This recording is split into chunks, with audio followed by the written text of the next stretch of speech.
Hello students, today we continue the exercise 5.2। कल वाली class में हमने 5.2 के 7 क्वेश्चंस कंप्लीट किए थे। आज हम कंटिन्यू करेंगे क्वेश्चन नंबर 8 से। 10th क्लास एनसीईआरटी वाली बुक का मैथमेटिक्स का 5.2 एक्सरसाइज जो है उसका क्वेश्चन नंबर 8 मतलब 8 से हम स्टार्ट करेंगे। देखिए,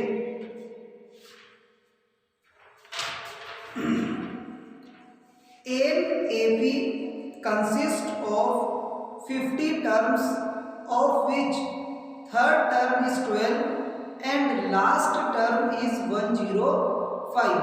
find the 29th term.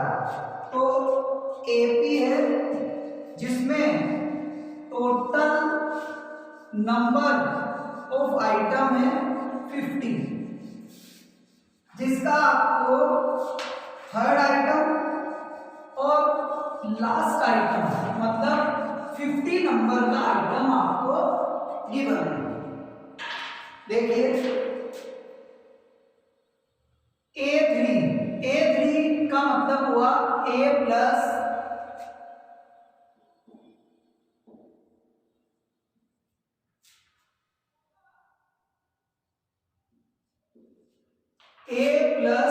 (2D) जिसकी वैल्यू आपको गिवन है 12। लास्ट टर्म मतलब A50 जिसका मतलब ये हुआ A प्लस 49D, इसकी वैल्यू है 106। इक्वेशन नंबर 1, इक्वेशन नंबर 2 हम इनको नेम देंगे। इक्वेशन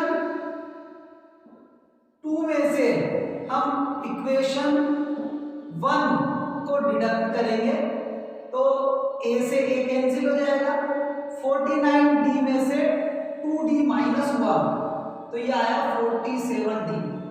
106 में से 12 माइनस हुआ ये आया 94।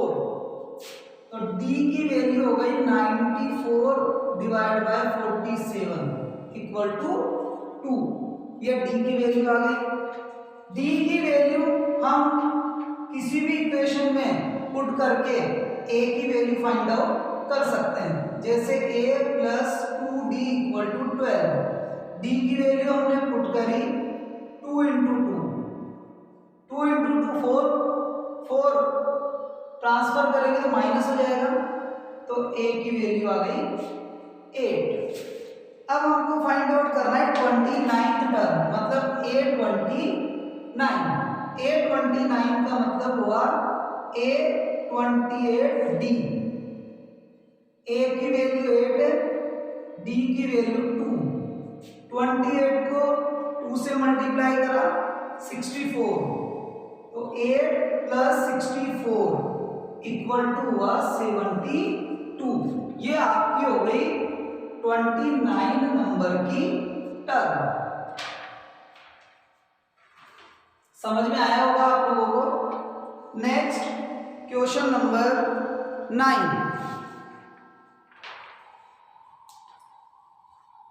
If third and ninth term of an AP are 4 and minus 8 respectively, which term of this AP is 0? कि कौन से नंबर की टर्म क्या होगी? 0 होगी। एक्सरसाइज जैसे अपनी है 5.2। तो थर्ड मतलब A3 जिसको अपन बोल सकते हैं A प्लस 2D की वैल्यू है 4। फिर है नाइन्थ टर्म A9 मतलब A प्लस 8D की वैल्यू है -8। तो इसको हमने इक्वेशन 1 दिया और इसको 2 दिया। वही इक्वेशन 2 में से हम माइनस करेंगे इक्वेशन 1 को। A से कैंसिल हो गया, 8D में से 2D माइनस हुआ 6D, -8 में से 4 माइनस किया तो माइनस के 12। डी की वैल्यू आ गई -12/6 इक्वल टू -2। किसी भी एक इक्वेशन में हम डी की वैल्यू पुट करेंगे और ए की वैल्यू आ जाएगी a plus 2d equal to 4। a plus 2 d की वैल्यू -2 रखा हमने, तो 2 इंटू 2 4 माइनस का है, ट्रांसफर करेंगे प्लस का हो जाएगा, तो a की वैल्यू हो गई 4 प्लस 4 इक्वल टू 8। अब ये पूछ रहा है आपसे कि कौन से नंबर का टर्म जो है वो जीरो होगा, मतलब a n वाला हम फॉर्मूला यूज में लेंगे, a n की वैल्यू 0 है, a 8, n हमारे को फाइंड आउट करना है और d की वैल्यू है -2। 8 को इधर ट्रांसफर किया तो -8, an -1 इंटू 2 माइनस का है। अब माइनस के 2 को हम इधर डिवाइड में लाएंगे तो -8 डिवाइडेड बाय -2, माइनस से माइनस कैंसिल हो गया, तो 4 इक्वल टू n-1 प्लस हो जाएगा, तो n की वैल्यू आ गई 5। मतलब फिफ्थ नंबर की जो टर्म होगी वो इसकी 0 होगी, इस एपी की। तो ये आपका था क्वेश्चन नंबर 9। तो क्वेश्चन नंबर 8 और क्वेश्चन नंबर 9 दोनों में लॉजिक लगभग सिमिलर ही था। अब next question number 10। The 17th term of an AP exceeds its 10th term by 7। मतलब 17 नंबर की जो टर्म है वो 10th नंबर की टर्म से कितना हायर है, 7। फाइंड द कॉमन डिफरेंस, मतलब आपको डी बताना है। तो देखिए इधर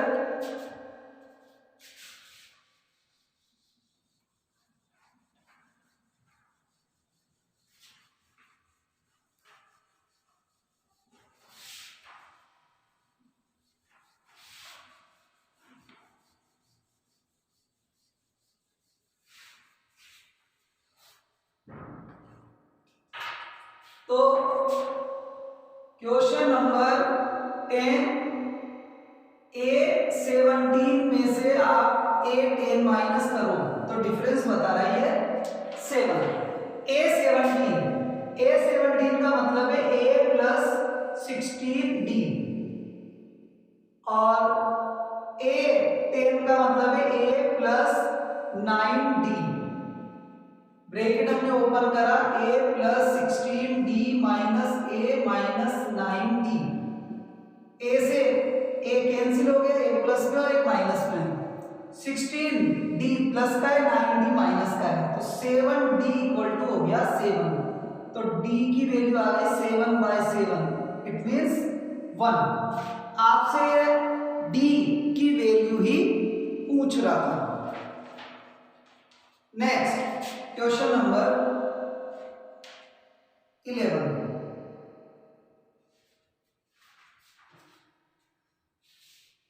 which term of APS, AP दिया हुआ है, एपी है 3, 15, 27, 39। ये कह रहा है इस एपी में will be 132 more than the 54th term, कि 54th नंबर की जो भी टर्म है वो उससे भी कितना ज्यादा, 132। ये कह रहा है विच टर्म, ये series will be 132 more than it's 54th term. तो पहले 54th नंबर की टर्म निकालेंगे हम, फिर उसमें 132 प्लस कर देंगे कि उससे भी 132 ज्यादा बोल रहे हैं। देखिए तो a इक्वल टू हुआ इसमें 3 सीरीज में, d इक्वल टू हुआ 15 माइनस 3 मतलब 12। अब a 54 चाहिए तो a प्लस 53d, a की वैल्यू है 3, d की वैल्यू है 12। 3 12 से मतलब 53 को 12 से मल्टीप्लाई करेंगे, 12 इंटू 3 36, 12 इंटू 5 30 और 3 63। यह आ गया, प्लस किया हमने 639।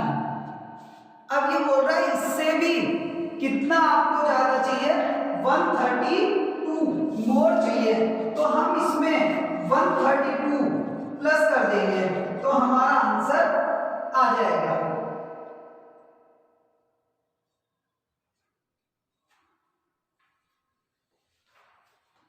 तो 639 प्लस 132, तो ये हो गया 7177, ये नंबर आया। अब ये कह रहा है कि ये जो नंबर है वो इस सीरीज का कौन सा टर्म है।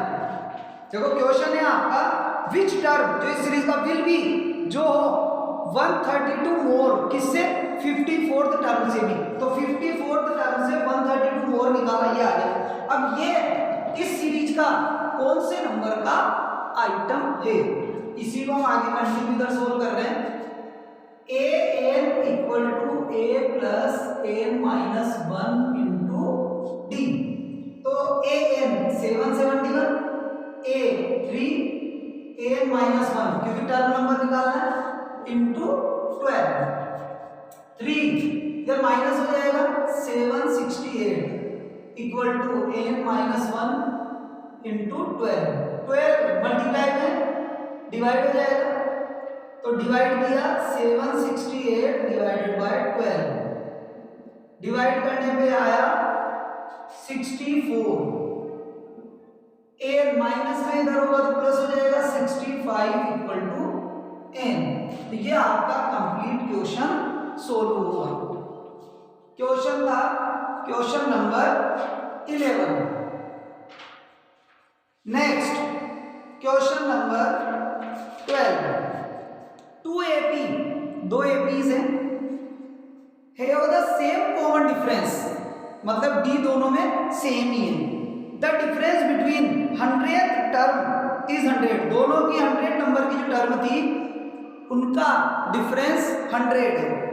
अब ये कह रहा है what is the difference between their 1000 term, कि 1000 नंबर की जो टर्म है उनमें कितना डिफरेंस होगा।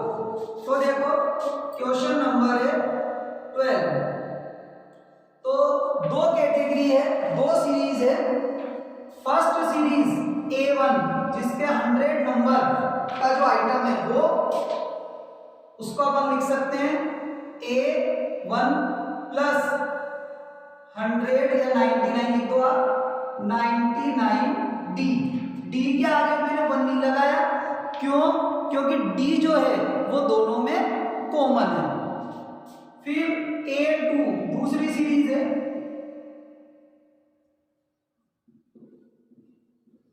ठीक। अब इन दोनों में जो डिफरेंस है वो कितना है, 100 का है। अपन इसको जो लिखे 9A2 plus 99D minus A1 99D, दोनों का जो डिफरेंस है वो क्या है, 100 है। दोनों का जो डिफरेंस है वो 100 है। अब इसमें से इसको माइनस किया तो 90D से तो 90D हट गया, तो फाइनली ये हुआ A2 माइनस A1 की वैल्यू क्या आ गई, 100। हाँ देखिए आगे,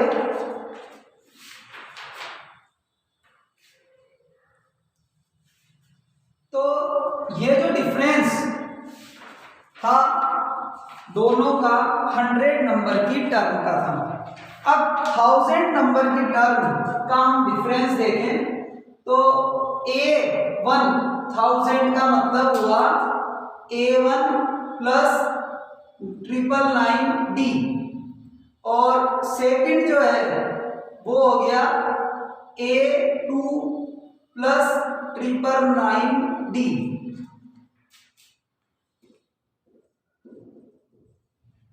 इक्वेशन 2 में से इक्वेशन 1 हमने माइनस किया तो ये तो कैंसिल हो गया, फाइनली हमारे आया ये a2 minus a1। a2 minus a1 की वैल्यू हमें पता है पहले ही कितनी है, 100।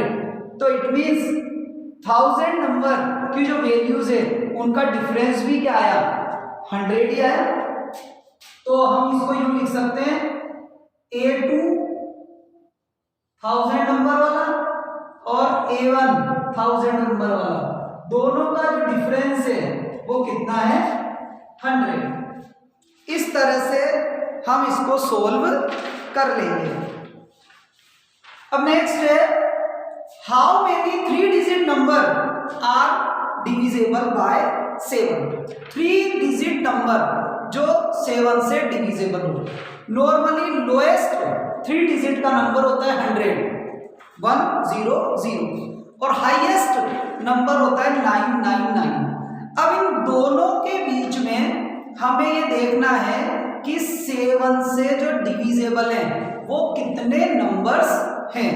तो कैसे सोल्व करेंगे, आप देखो इधर,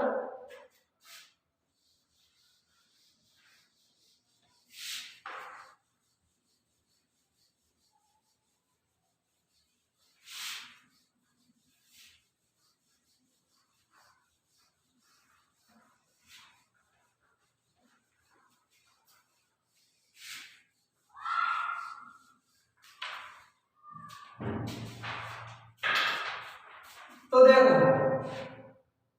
क्वेश्चन नंबर है 13, minimum value of 3 digit number होती है कितनी, 100। Maximum value of 3 digit number ये होती है 999।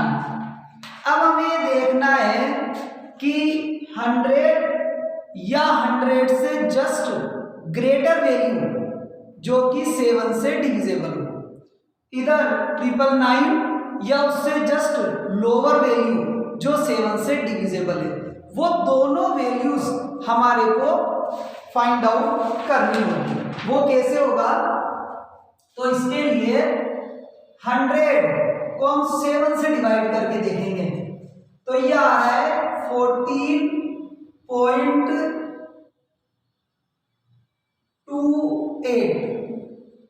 ठीक है। तो हमारे को 100 से जस्ट ग्रेटर चाहिए, तो इसको नेक्स्ट राउंड ऑफ लेंगे तो ये हो गया 15 इंटू 7 मतलब 105। तो 105 मिनिमम वैल्यू होगी 3 डिजिट नंबर की जो कि 7 से डिविजिबल है। सेम ऐसे ही 999 को हमने 7 से डिवाइड किया तो ये आया 7 1 जा 7, 2 आया 7 4 जा 28, 1 बचा 7 2 जा 14, फिर पॉइंट जो भी आ रहा है तो 142 और पॉइंट्स में आ रहा है। तो हमारे को तो 999 से बिलो चाहिए, तो हम 142 लेंगे इंटू 7, 7 इंटू 2 14, 1 7 इंटू 4 28 और 129, 7 1 जा 7 और 2 9। तो 994 जो है वो 3 डिजिट का लार्जेस्ट नंबर होगा जो कि 7 से डिविजिबल है, ठीक। अब हमारा जो क्वेश्चन है वो ये है कि इन दोनों के बीच में कितने नंबर्स हैं। तो इसको हम ये समझें कि ये एक एपी है जो 105 से स्टार्ट हो रही है और कहाँ कंप्लीट हो रही है, 994 पर, और इनमें जो गैप है वो कितने कितने का गैप है, 7 7 का गैप है। ये एक एपी हो गई। अब हमारे को देखना है कि ये जो नंबर है वो किस टर्म का नंबर है। तो हम देखेंगे सीरीज में a इक्वल टू हो गया 105, d इक्वल टू हो गया 7 और ए एन जो है वो है 994। एन हमारे को फाइंड आउट करना है। A N equal to A plus N minus 1 into D, तो 994 equal to 105 plus N minus 1 into 7। 105 इधर लाएंगे माइनस हो जाएगा, ये हो गया 889। 7 से मल्टीप्लाई हो रहा है, इधर लेंगे डिवाइड हो जाएगा, तो 7 से हम इसको डिवाइड करेंगे, 889 को 7 से डिवाइड करेंगे, इधर ले रहे हम आगे, तो इसको इससे डिवाइड किया 127 इक्वल टू एन माइनस 1 उधर ट्रांसफर हो जाएगा, तो 128 ये हमारा आंसर हुआ कि 3 डिजिट के कितने नंबर्स जो हैं वो 7 से डिविजिबल होंगे, वो टोटल नंबर होंगे 128, जिसमें स्टार्टिंग नंबर होगा 105 और लास्ट वाला जो नंबर होगा वो होगा 994। सेम इसी तरह का लॉजिक है नेक्स्ट क्वेश्चन में 14। How many multiples of 4 lies between 10 to 250? तो 10 से 250 के बीच में कितने नंबर्स ऐसे हैं जो कि 4 से डिविजिबल है? तो हम वही इसी को फॉलो करते हुए चलेंगे। देखिए आपको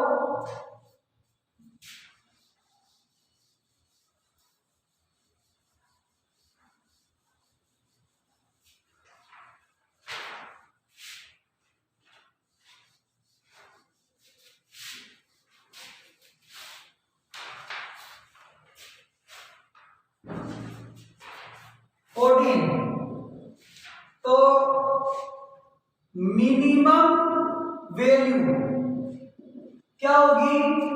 तो 10 से हमें जस्ट ग्रेटर चाहिए, तो अपन वही लॉजिक लगाएंगे यहाँ पर। 10/4 कितना आ रहा है? 2.5, तो हमें तो उससे अपर चाहिए, तो हम इसको लेके चलेंगे क्या? 3, तो 3 इंटू 4 इक्वल टू क्या हुआ? 12। तो 12 जो है 10 से ऐसा ग्रेटर नंबर है जो कि 4 से डिविजिबल है। सेम ऐसे ही हम मैक्सिमम देखेंगे, 250 डिवाइडेड बाय 4, तो ये आया 62.5, तो हम 62 लेंगे इंटू 4, 248, ये आ गया। तो ये हुआ हमारे लिए कि सीरीज हो गई एपी, 12 से स्टार्ट होगी और कहां कंप्लीट होगी है? 248 पर, और इनमें जो डिफरेंस है वो चल रहा है 4 का। ठीक है, हम एज्यूम करेंगे 12, डी हो गया हमारे लिए 4, an इक्वल टू हो गया 248। फॉर्मूले का यूज लेंगे हम, an equal to a plus n minus 1 into D.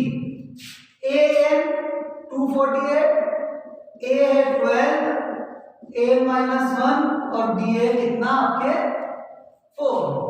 ठीक है, 12 इधर माइनस हो जाएगा, 236 n माइनस 1 इंटू 4 मल्टीप्लाई में डिवाइड हो जाएगा, तो यह आ गया 59, 1 माइनस है प्लस हो जाएगा, तो n की वैल्यू जो है वो आ गई आपकी कितनी? 60। इस तरह से हम इस क्वेश्चन को सोल्व कर लेंगे। समझ में आ रहा होगा आपको, बहुत स्लो उसमें हम समझ रहे हैं।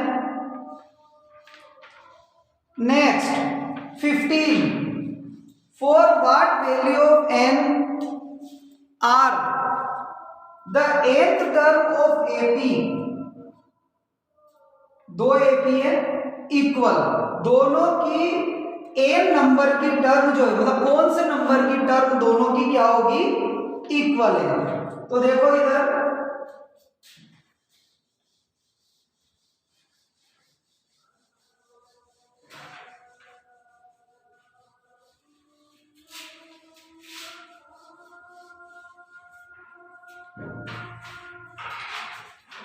तो क्वेश्चन नंबर 15, फर्स्ट एपी है 63, 65, 67, सेकंड एपी है 3, 10, 17।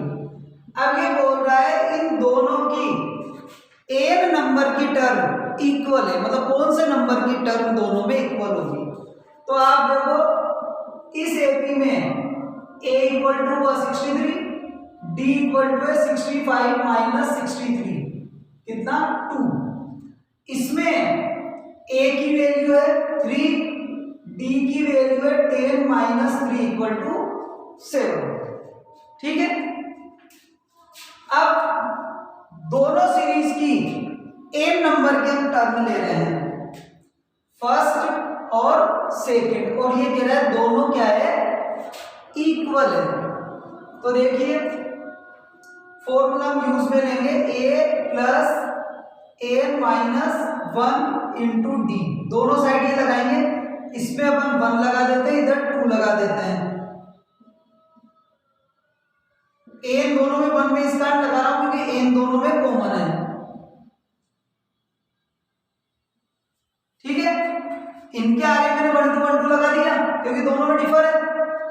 अब देखिए a1, ये 1 2 1 2 मैंने कर दिया, a1 63 प्लस a1 माइनस 1 आपको कैलकुलेट करना है, चाहे तो इनके आगे आप 1 नहीं भी लगाओ तो भी कोई प्रॉब्लम नहीं है, इंटू डी मतलब 2। अब सेकंड में 3 plus N minus 1 into 7, solve किया हमने, 63 plus 2n minus 2 equal to 3 plus 7n minus 7।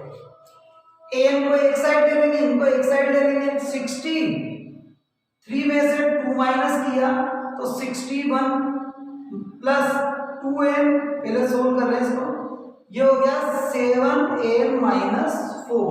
अब इसको इधर लिया तो 61 प्लस 4 7n माइनस 2n, तो 65 इक्वल टू 5n, 5 को डिवाइड कर देंगे तो n की वैल्यू आ गई आपके 13।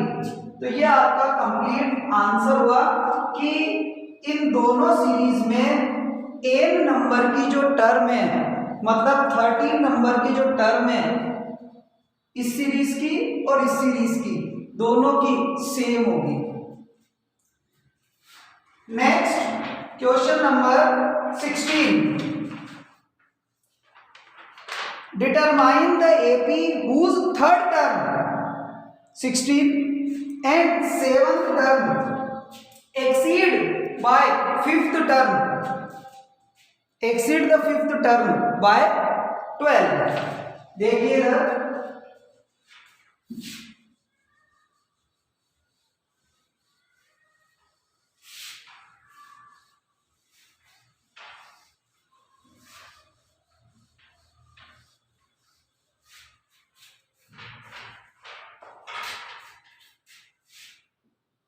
थर्ड टर्म मतलब a प्लस 2d की वैल्यू है 16, फिर है seventh term exceed the fifth term by 12, मतलब 7 नंबर की जो टर्म है उसमें से अगर आप फिफ्थ नंबर की टर्म माइनस करो तो कितना आएगा 12, ये इन्होंने हमारे को बताया। तो A7 का मतलब हुआ a प्लस 6d और A5 का मतलब हुआ a प्लस 4d। ठीक है, a plus 6d minus a minus 4d equal to 12। A से ए माइनस हो गया, 6d में से 4d माइनस किया तो 2d इक्वल टू हो गया 12। तो d की वैल्यू क्या आ गई 6। d की वैल्यू जो 6 आई उसे हम इसमें पुट करके a की वैल्यू फाइंड आउट कर सकते हैं। कैसे? a plus 2d equal to है 16। तो a प्लस d की वैल्यू हमने रखी 6, 6 इंटू 2 12, 12 उधर माइनस हो जाएगा तो a की वैल्यू कितनी आ गई 4। ठीक है, a भी आ गया d आ गया। तो अब हम इस AP को लिख सकते हैं। कैसे? AP की फर्स्ट टर्म तो हो गई 4, सेकेंड टर्म हो गई 4 प्लस 6 कितना 10, थर्ड टर्म हो गई, कंटिन्यू प्लस करते जाओ कोई दिक्कत नहीं है, 16, फिर हो गई 16 प्लस 6 22, फिफ्थ हो गई 22 प्लस 6 28। इस तरह से कंटिन्यू सीरीज बन जाएगी। तो ये आपकी एपी क्रिएट हो गई।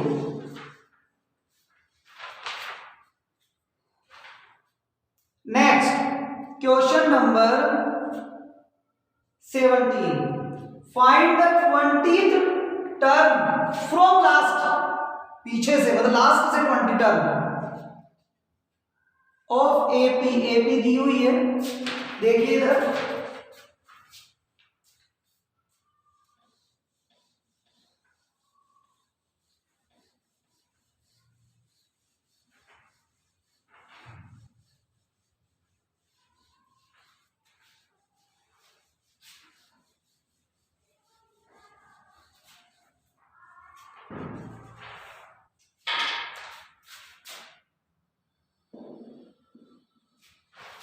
क्वेश्चन नंबर 17, एपी है 3 8 13, इस तरह से 253 तक एक एपी है। अब ये कह रहा है इस साइड से 20 नंबर की टर्म चाहिए, तो इस साइड से चलेंगे तो इस साइड से फर्स्ट वैल्यू 253 है, ये हमारे लिए हो गई ए। अब डी क्या होगा? अगर आप इधर से देखो तो 5 5 इंक्रीज हो रहे हैं, तो इधर से देखोगे तो 5 5 क्या होंगे डिक्रीज होंगे। तो ये हो गया फ्रॉम लास्ट। अगर हम देखें फ्रॉम लास्ट तो a इक्वल टू हो गया 253, a इक्वल टू हो गया 20 और d इक्वल टू हो गया, डिफरेंस लेंगे तो इधर से तो 5 5 इंक्रीज हो रहे, इधर से 5 5 डिक्रीज होंगे। जैसे 8 माइनस 13 तो -5। तो a 20 हमें कैलकुलेट करना है, तो a plus a minus 1 into D, a 253 n 20, d की वैल्यू -5। 253 20 में से 1 माइनस किया 19, 19 को 5 से मल्टीप्लाई करा 95 माइनस में, तो ये आ गया 158। तो अगर आप लास्ट साइड से चलोगे तो 20th नंबर की जो टर्म होगी वो होगी 158। Next, the sum of 4th and 8th term of AP 24, the sum of 6th and 10th term of AP is 44, find the first 3 terms। उसकी कितनी बतानी है आपको? 3 terms बतानी है। तो देखिए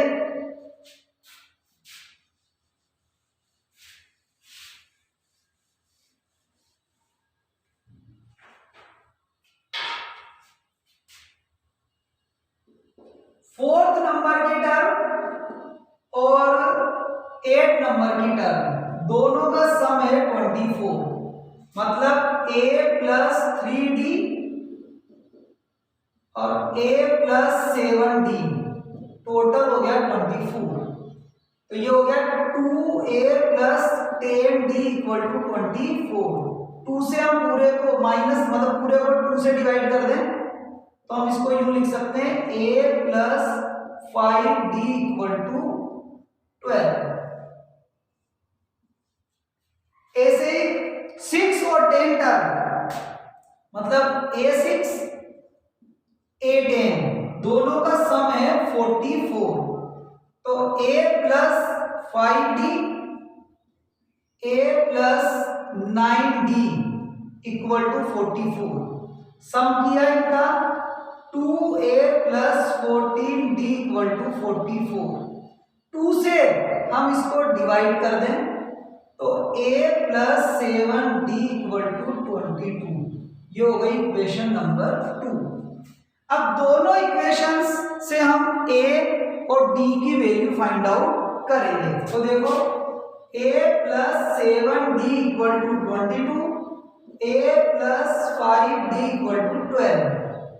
माइनस किया हमने, साइन चेंज हो गए, ये कैंसिल। 7 में से 5 माइनस किया 2d, 12 में 22 में से 12 लेस किया 10, तो d इक्वल टू हो गया 5। तो d की वैल्यू 5 आ गई।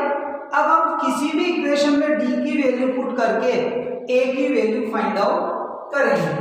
तो a plus 5d equal to 12 हमने पहले ही मेजर कर रखा है। तो a प्लस 5 इंटू 5, ठीक, 5 को 5 से मल्टीप्लाई करा 25, उधर जाके माइनस हो जाएगा तो ये हो गई 12 माइनस 25 इक्वल टू माइनस 13। ये आ गई a की वैल्यू। अब हमारे को फर्स्ट 3 टर्म्स बतानी है। तो फर्स्ट टर्म तो हो गई माइनस 13, सेकेंड हो गई माइनस 13 प्लस 5 माइनस 8, फिर थर्ड टर्म हो गई minus 8 plus 5 minus 3।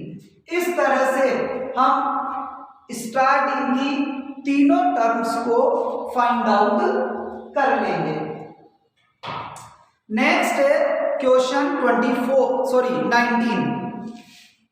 Subbarao start work in 1995 at an annual salary of ₹5,000 and received an increment of ₹200 each year.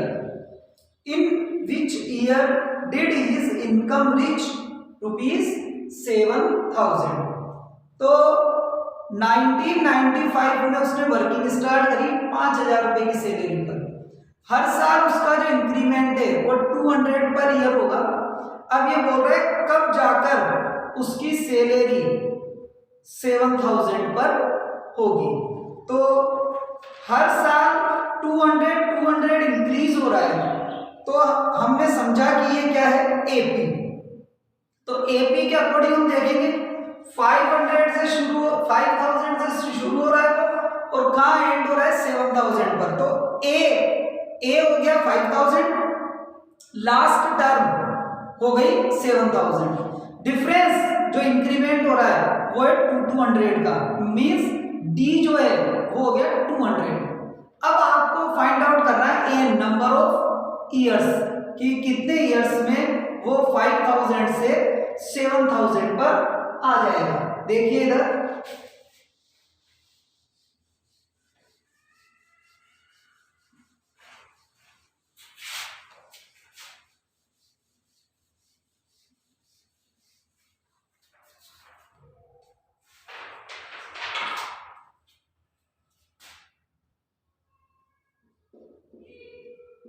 AP है ये, जिसमें स्टार्टिंग वैल्यू 5,000 है, फिर 200 इंक्रीज होगा 5,200 हो जाएगा और लास्ट में पहुंच के कितना हो जाएगा ये 7,000।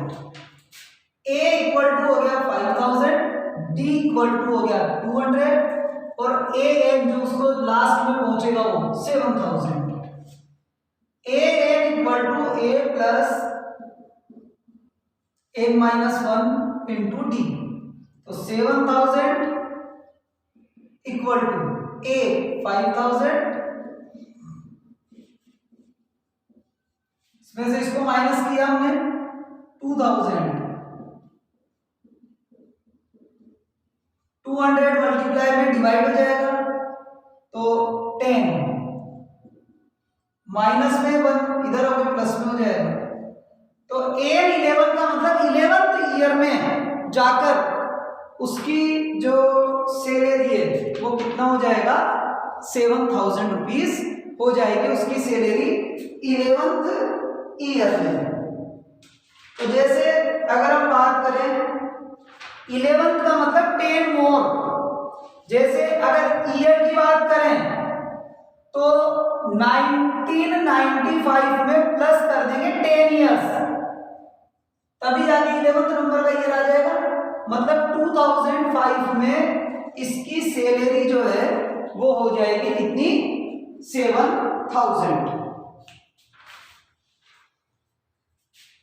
Next, Rukmini save ₹500 in the first week of a year and then increased her weekly saving by ₹1.75.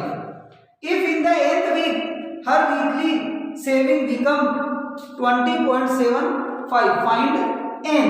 मतलब 5 रुपीज उसने सेव किया, हर वीक में अपनी सेविंग को वो इंक्रीज कर रही है 1.75 से, मतलब डी।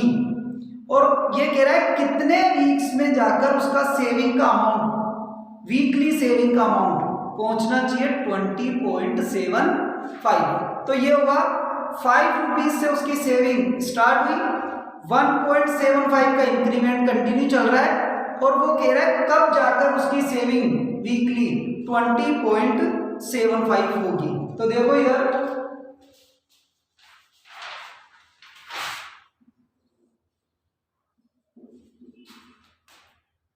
एपीए स्टार्ट में 5, फिर 1.75 इंक्रीज हुआ 6.75, ऐसे कंटिन्यू चला और पहुंच गई इसकी सेविंग कितनी, 20.75। कितने इयर्स में, मतलब कितने वीक्स में? तो A = 5, D = 1.75, AN = 20.75, AN हमारे को फाइंड आउट करना है। तो AN = A + A - 1 × D, AN 20.75, A 5, AN - 1 × D 1.75। इसमें से इसको माइनस किया 15.75, AN - 1 × 1.75, 1.75 को इससे डिवाइड करा तो ये आया 9, 1 इधर प्लस हो जाएगा 10, मतलब 10th वीक में जाकर इसका वीकली सेविंग जो है वो हो जाएगा 20.75। तो आपकी एक्सरसाइज 5.2 कंप्लीट होती है। प्रैक्टिस आप करिए, और जितना प्रैक्टिस करेंगे उतना ही आपको समझ में आएगा। कोई प्रॉब्लम हो आप रिवाइज करके देखो, फिर भी अगर कोई प्रॉब्लम हो तो इस व्हाट्सएप नंबर पर आप क्वेरी सेंड कर सकते हैं।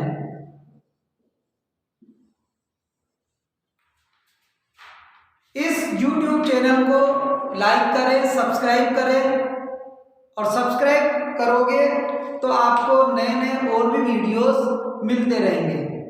Okay, thanks.